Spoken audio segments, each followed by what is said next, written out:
les va? Esto es Malvinas, historia de héroes y traidores.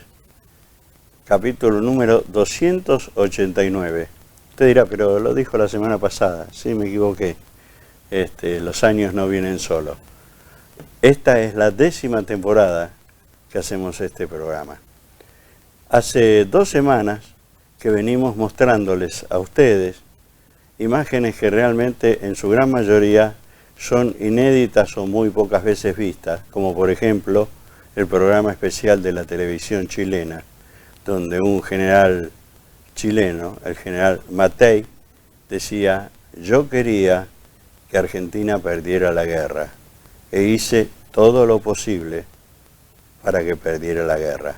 Y después contó una serie de cosas, entre otras las ayudas que había ofrecido a Inglaterra y que por supuesto los ingleses la aprovecharon, a tal punto de que 2 aviones británicos aterrizaron en Chile llevando un radar ultra sofisticado, y para pasar desapercibido le pintaron la bandera de Chile, pero cometieron el error de poner Fuerza Aérea Chilena en lugar de Fuerza Aérea Chilena.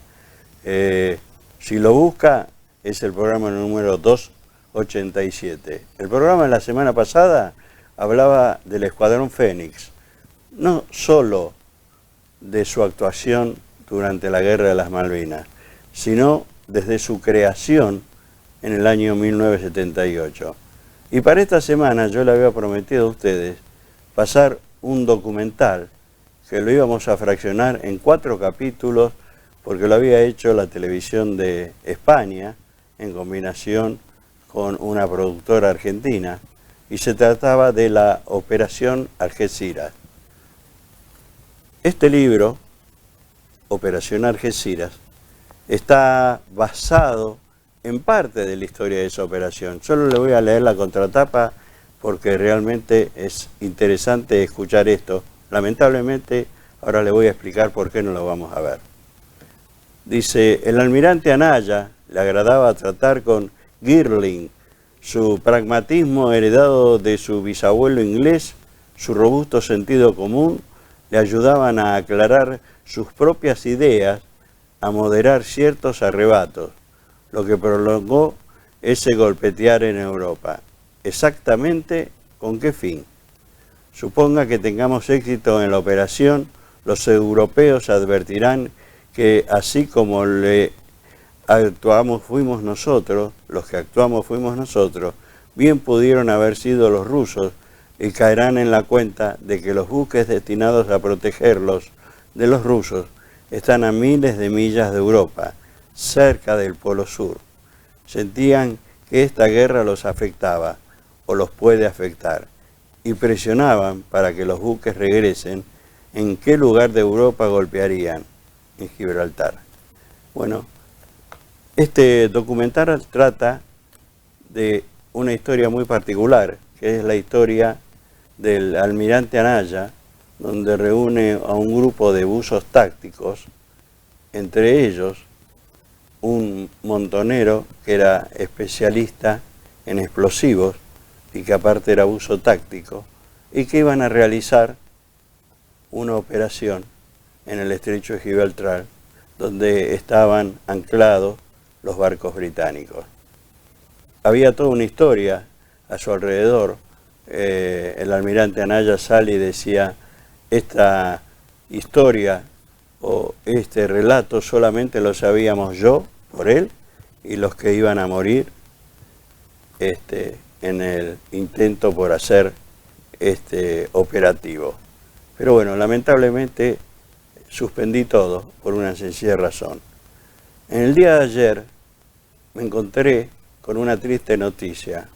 A eso de la media mañana empezó a explotar mi teléfono, y después, por supuesto, por Facebook entraron a escribir un montón de amigos diciéndome que la señora vicepresidente Victoria Villarruel había elegido al titular de la dirección de la gesta de Malvinas del Senado de la Nación.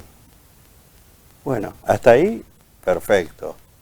al fin iba a haber un representante de la gesta de Malvinas en el Senado de la Nación para que tratara las necesidades de los veteranos. Y entonces yo me preguntaba, ¿quién de los 10.000 veteranos de guerra que estuvieron en Malvinas iba a ser el poseedor de semejante título y responsabilidad? Porque iba a tener que pelear contra todo el Senado para conseguir las cosas que hasta el día de hoy los veteranos no consiguieron. Pero resulta ser de que me encontré con la sorpresa que en lugar de elegir un veterano como Altieri o como Noto o como cualquiera de ellos que combatió en Malvinas, fue elegido el periodista Nicolás Casanseu. Les puedo asegurar que me produjo un dolor muy grande, a tal punto que tengo un derrame en un ojo porque no sé si me subió la presión de golpe. Usted dirá, uy, otra vez con Casanseu. Bueno, yo le voy a contar algunos secretitos que durante 42 años mantuve como secreto. ¿Por qué? Porque soy un profesional y porque vivo de mi trabajo. No especulo con el material de otras personas. En el año 1995, el general Balsa otorga unas medallas especiales del ejército argentino a varios civiles.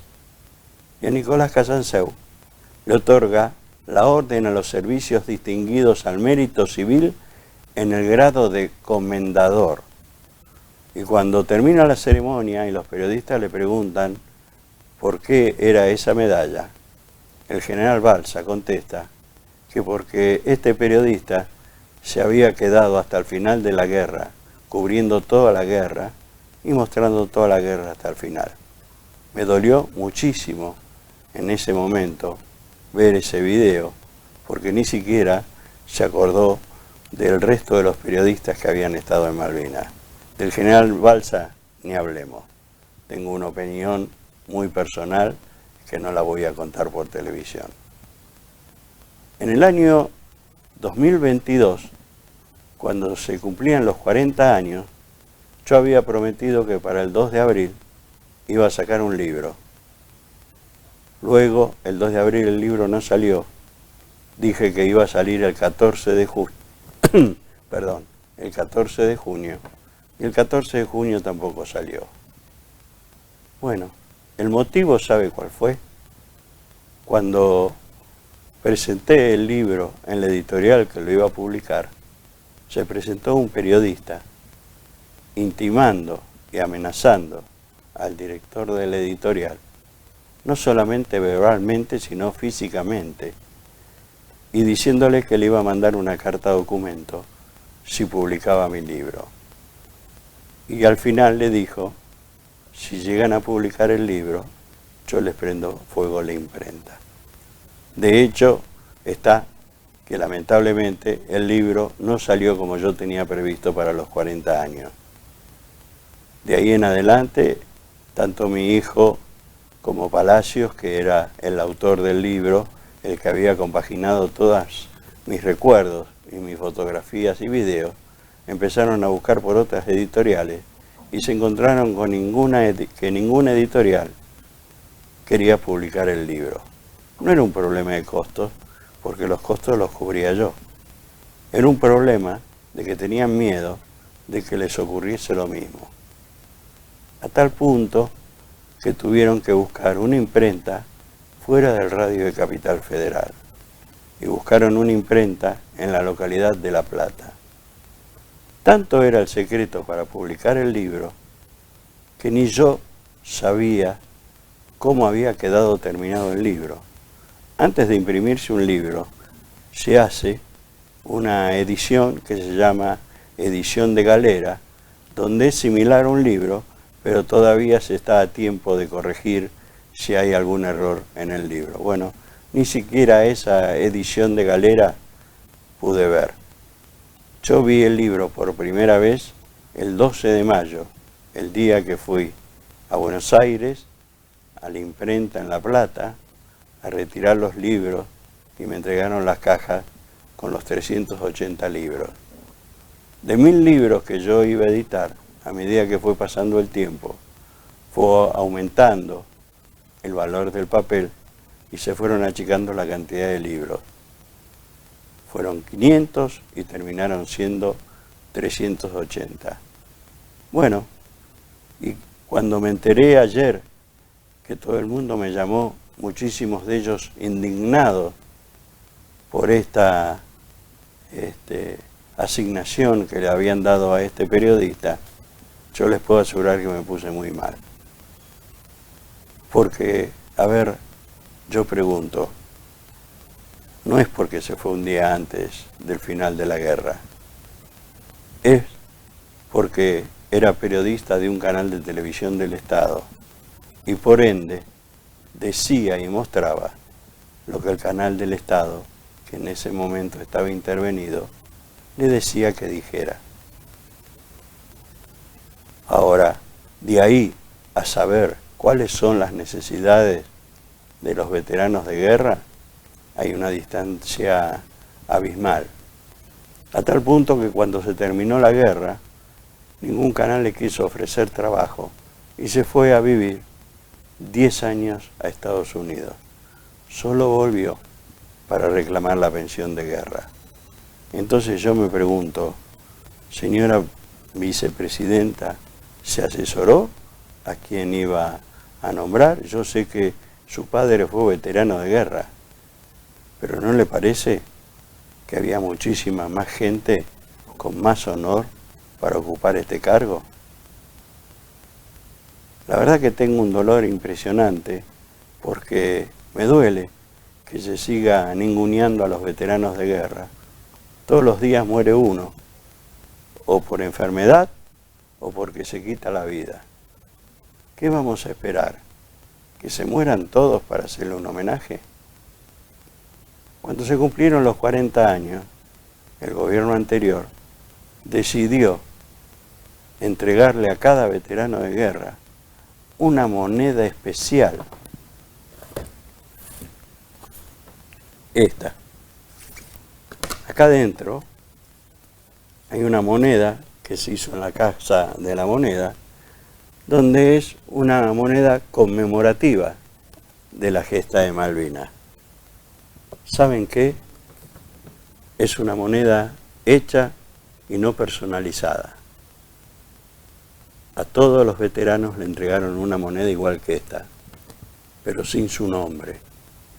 Es más, meses después, esta moneda estaba circulando en el mercado a ver si alguien la quería comprar y no la habían vendido los veteranos. Es decir, que yo creo que el tema de los veteranos de guerra es un tema muy difícil. Hoy los veteranos de guerra están bajo la órbita de PAMI. Específicamente acá en el Partido de la Costa, si usted va a cualquiera de los médicos que están en el listado que atienden PAMI para veteranos de guerra, se va a encontrar con que si pide un turno, se lo dan para dentro de un mes o un mes y medio. Ahora, si usted pide un turno en forma particular y lo paga, en 2 días tiene ese turno. El año pasado nos ocurrió un hecho que es de público conocimiento porque se dijo acá, e inclusive también lo contó el noticiero de Canal 2, Televisión Regional. Un veterano de guerra había sufrido un infarto y lo llevaron al hospital de Santa Teresita. Era un domingo y había un médico cardiólogo de guardia, pero el médico no estaba. Entonces se le pidió a los enfermeros que lo llamaran porque estaba de guardia y el médico nunca llegó. Lo tuvieron que trasladar a Mar de Ajó. Y cuando llegó a Mar de Ajó, había fallecido. Entonces, cuando uno habla del veterano de guerra, mucha gente dice, esos loquitos que estuvieron en Malvinas combatiendo. Esos loquitos que estuvieron combatiendo en Malvinas enfrentaron nada más ni nada menos que a la OTAN, que no es solamente Inglaterra.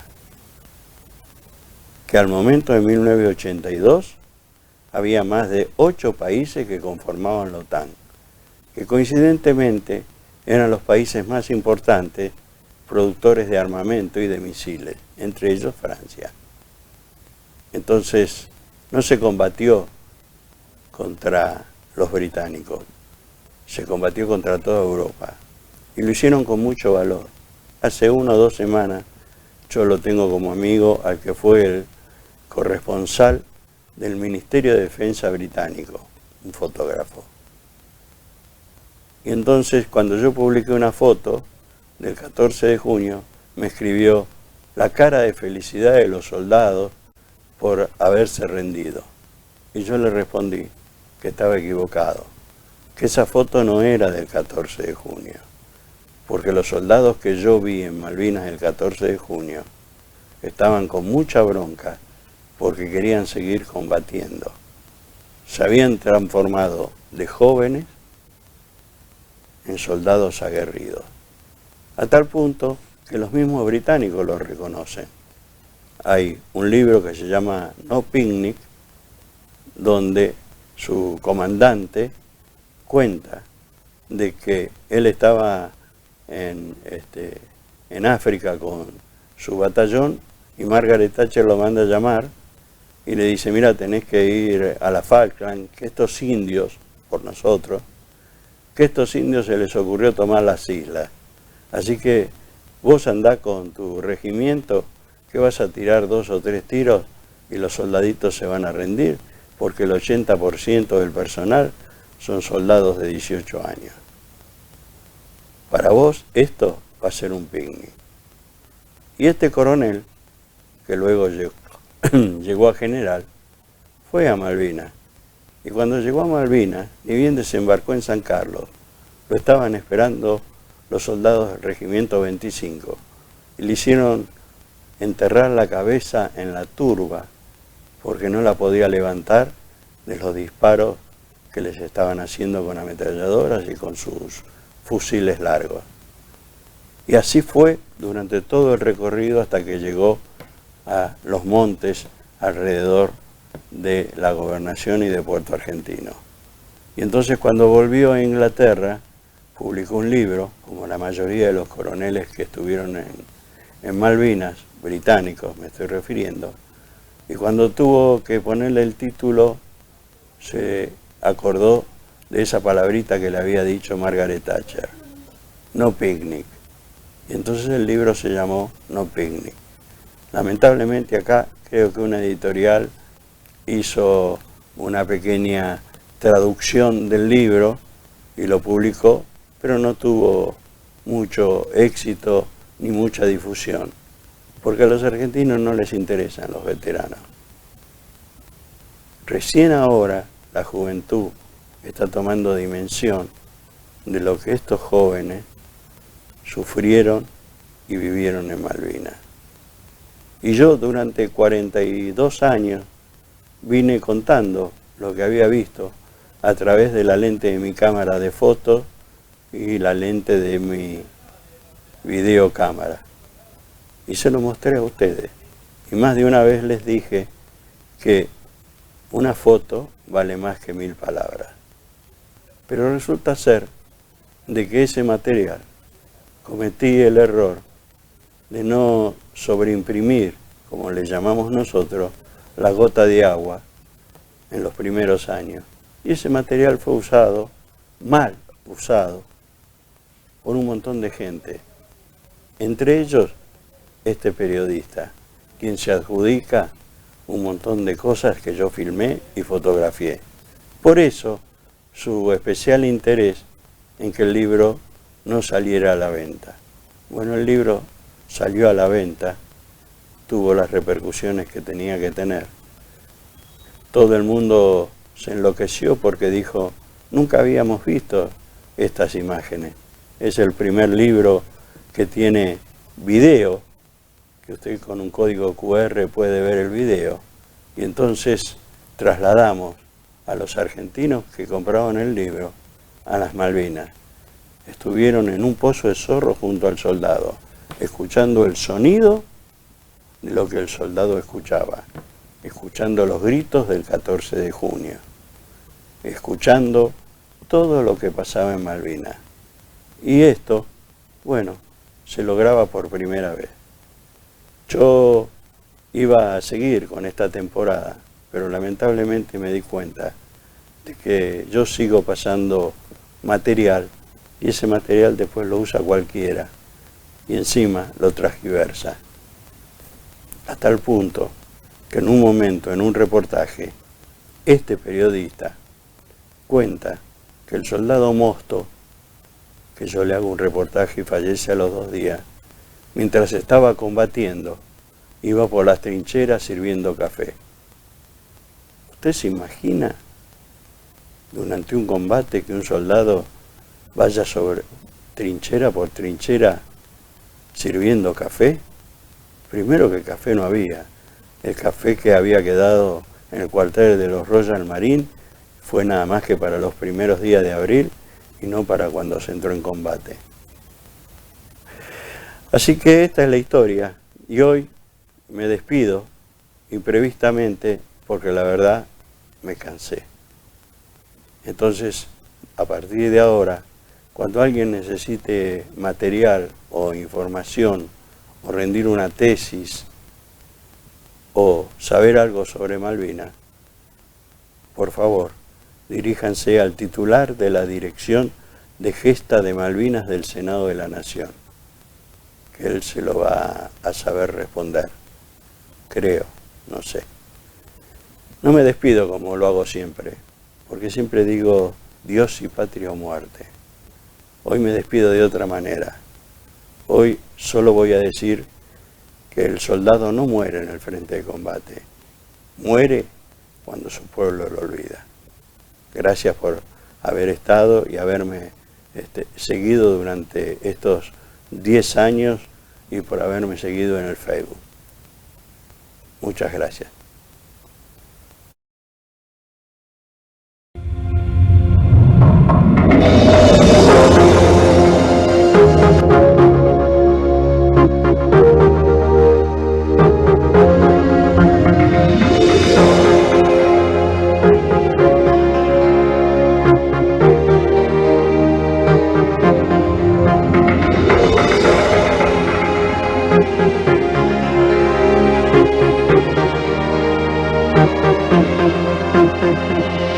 La medalla en el pecho, clavada en el corazón, y una visión de Dios, de celeste y blanco, navegando entre los mares.